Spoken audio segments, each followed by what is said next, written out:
Well, I have a question about vision that I got from the audience, and I'll read the question and then I'll give a little bit of a preface before I get you to answer it. All right. So, this client says, I've been working for years while my vision has been steadily deteriorating. I'm going blind. Over the past year, it's been getting much harder to perform my job as my condition worsens. I have an appointment coming up to check my visual field. If I meet the blindness listing, I'll use that as my sign that it's time to quit.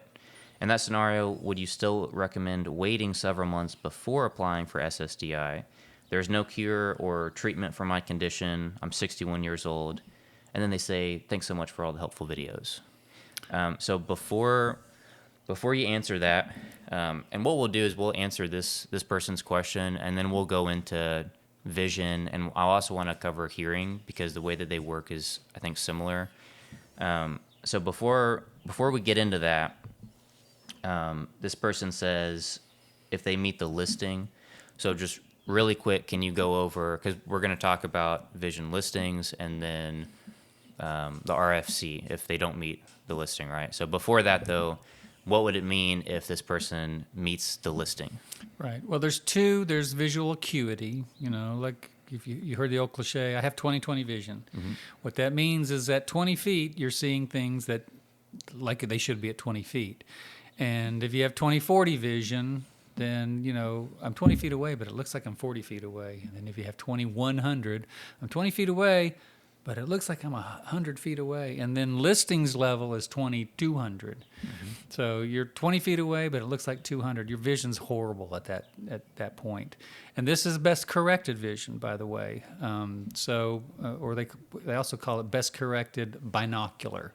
So using both your eyes, if your visual acuity with correction, you're wearing glasses, is 2200, you meet a listing. The other one would be visual fields, and this is what our audience member seems to have a problem with. And you just got to think about that. Our eyes, we have, a field of vision. Like I'm glad we're doing a video because I can actually put my hands out here like that. I can see, if I stare at you, I can see that I'm wiggling my hands right now. I'm looking at you, but that's my periphery.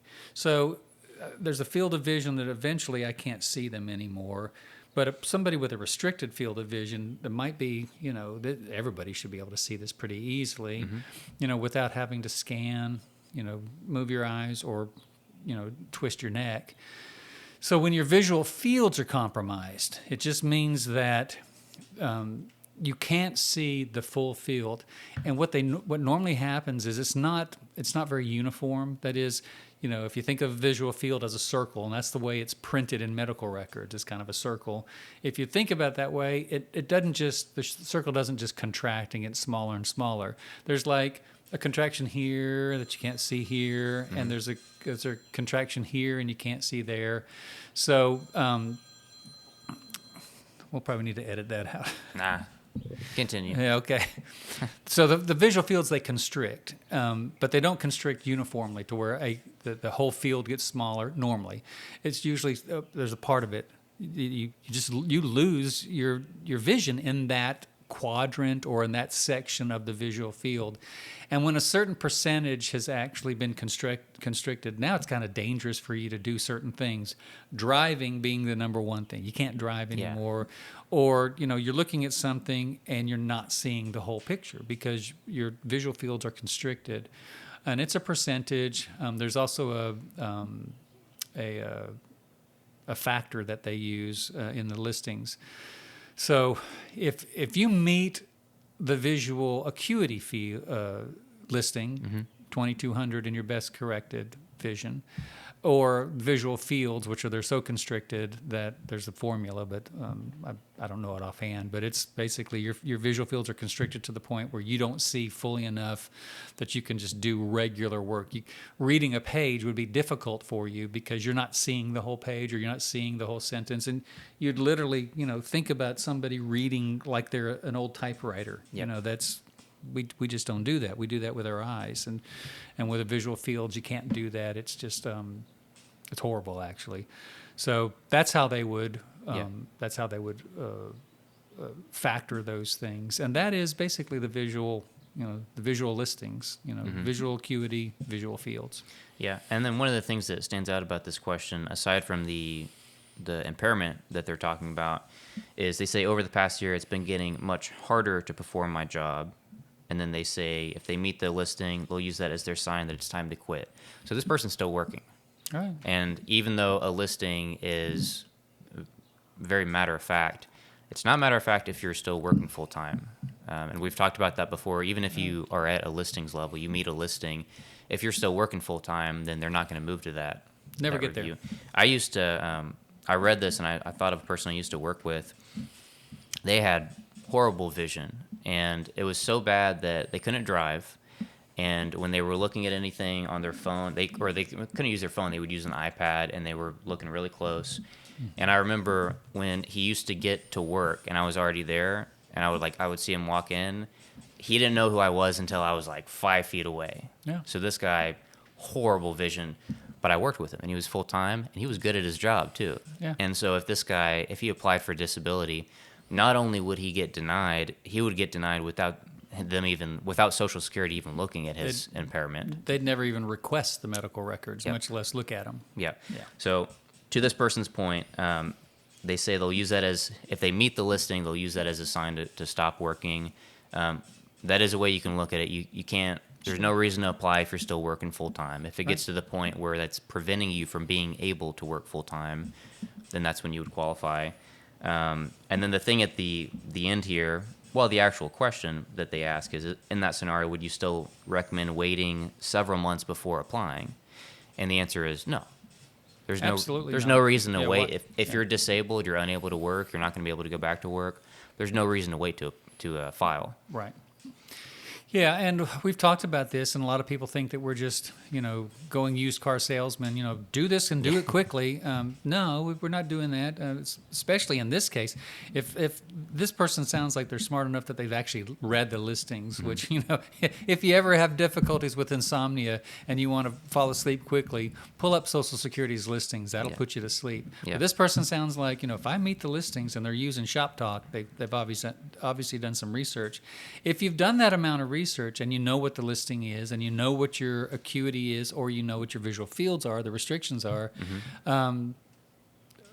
waiting is why, Yeah. you already know that you meet the listing. So, just go for it. Yeah. When you stop working, if you meet the Yeah. listing when you stop working, first of all, if you provide them a medical record that shows your visual fields are constricted to the point to where you meet a listing, I don't ever like using the word quickly when I'm talking about Social Security. But as far as normal cases, regular cases, the most common cases go, this case would go forward pretty quickly. Yeah. The lower levels would look at it, and if you provided medical records or if your doctor weighed in on your case, the visual fields are this constricted. They do meet the listing. Yeah. They're going to allow the case. Yeah, no case is easy, but this would be easier. Yeah, and no case exactly. is quick, but this would be quicker. Exactly. Yeah, and they're 61 too. That definitely helps. obviously them helps, that yeah. age.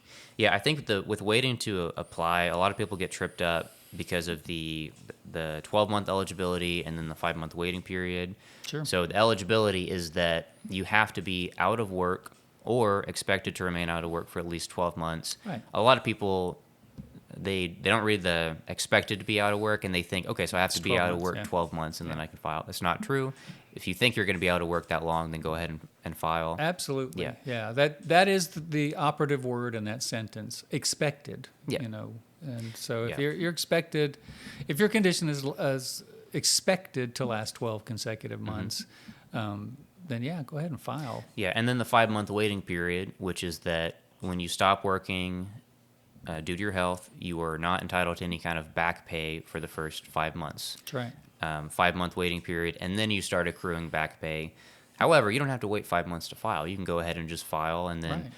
Get it out of the way. yeah, very few cases are approved in under 5 months. But even if that did happen, then all that would mean is that there's no back pay. That's right. But you would still have the monthly benefit. Yeah, and I think we talked about this in maybe the last podcast, or when that there's several cases a year that we take that we don't take them and call them pro bono cases, for free cases, but they end up being that way. Yep. They're usually cancer cases or terminal cases, and